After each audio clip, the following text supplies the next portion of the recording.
Hey guys, welcome back to my neck of the woods. My name's Dika, where I share my experience and knowledge, hoping to lessen your learning curve along the way. So today I'm going to show you how I make my homemade deer attractants. Essentially what they are is extracts of fruit. And they have quite an aroma to them. And I'm going to show you how I make them. It's really simple, it's really quick, it's really easy.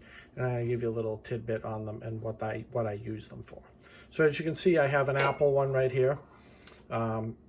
All it is, well, I'll show you how I do it. So it's apple, I have vanilla, I have cherry, there's cherries in there, and then I have the one that I'm going to show you how I'm going to make it right now. So this one is apple cores and pieces of apples that have been fermenting in here probably for like a day. So they've discolored and they're getting kind of juicy, and I'm going to show you what I do, okay? So normally what I have is basically apple and vanilla for the most part. Now I did do a cherry one, and what I'm going to do is I'm going to mix the cherry extract, which has been fermenting. This one's been in there for about 6 months, and I'm going to mix it with the apple. So I will have, when I use it, I will have a cherry apple extract.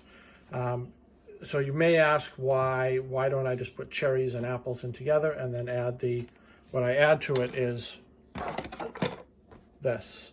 It doesn't have to be vodka. It has to just be what I find is best is an odorless alcohol. Vodka's odorless, so I use that. So you may ask, why don't I just put cherries and apples together, right? So with cherries has right around 3 months, you start to get the cherry smell out of it. The flavor is there, but you start to get that cherry smell out of it. So this has been in here for about, I think it's about 6 months it's been in here. So I'm going to take this and I'm going to put it in this. All right, stay tuned. All right, we are back. Now, normally when I did apple, I would fill apple all the way to the top. Or if I did cherry or vanilla. Vanilla is, I can show you here. So believe it or not, there's about 2 or 3 vanilla beans inside this, but you can't even see them anymore. It's so dark. Wish I had a little bit of a smeller vision here so you could actually get the aroma. I can smell the cherry and the apple very, very strong, and they're not even, well, this one's fermented. Like if I put my finger in here and taste it, it has a strong cherry flavor to it. So I got the caps off here, and all I'm going to do, a little siphon there. So normally what I would do is, if this was just going to be apple, is I would fill this up with apple, put this bad boy in there, and then pour the vodka into it, and then just cap it and keep it in a cool, dry place. I just keep it in my basement. Like I said, this one will be ready for spring, and I'm going to tell you what I do in a minute though. So, but to give you an idea of what I'm doing here, do this on camera here, and I'm just going to pour that in like so.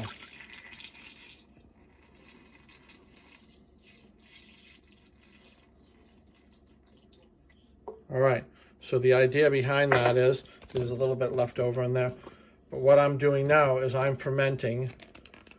It's like a double ferment. I've done it with apple and vanilla before, and it works amazing. It works really good, and I'm sure you could use it for cooking if you really wanted to. I use it as a deer attractant. So right now on this one, this one is going to be an apple cherry flavor. Pretty cool. Give you an idea of what that looks like in there. So what I'm going to do is I will leave that in. This will be good probably for next season. Next season. So these ones have been in there. I probably have, I don't know, a good 20 of these in my basement right now. I have some apple vanilla ones mixed. I have some apple, I have some vanilla. This is a vanilla from last year that I hadn't used. So this has been fermenting for over a year. In my opinion, the longer you can let them sit, the stronger the flavor and the aroma is going to be. All right, so I'll put the cap on that, and that one is ready to go. I'll just let that sit. What I do is every, I don't know, a week or so, I'll go down and I'll take it and sort of shake it back and forth to get it moving around, get some of the top ones submerged or whatnot. So to let you know what I do with these is, so I take these and I will put them in a spray bottle, sometimes in a spray bottle together, and I will spray my food plot with it. And I will spray, I usually use an alternative nutritional source, usually some sort of a mineral or some sort of a feed. And I use that, and I will spray this on top of that, usually the mineral that I use. This year, I'm going to change to it. I'm going to use something by the company called New Beginnings. And New Beginnings is, well, from what I gather, is a newer company. I just tested some of their attractants, and I was very, very impressed by it. I do like that it's a mineral. There's two separate flavors to it. One is a mineral, and one seems to be some sort of a feed. Looks like a cracked corn with a dust in it. And I'm going to put the mineral around in areas of my food plot as an alternate piece of nutrition. But what I'm going to do is I'm going to mix my extracts with it and see if I can entice some deer. All right. In the top right-hand corner, I will put a link of the Deer Attractant that I tested from New Beginnings.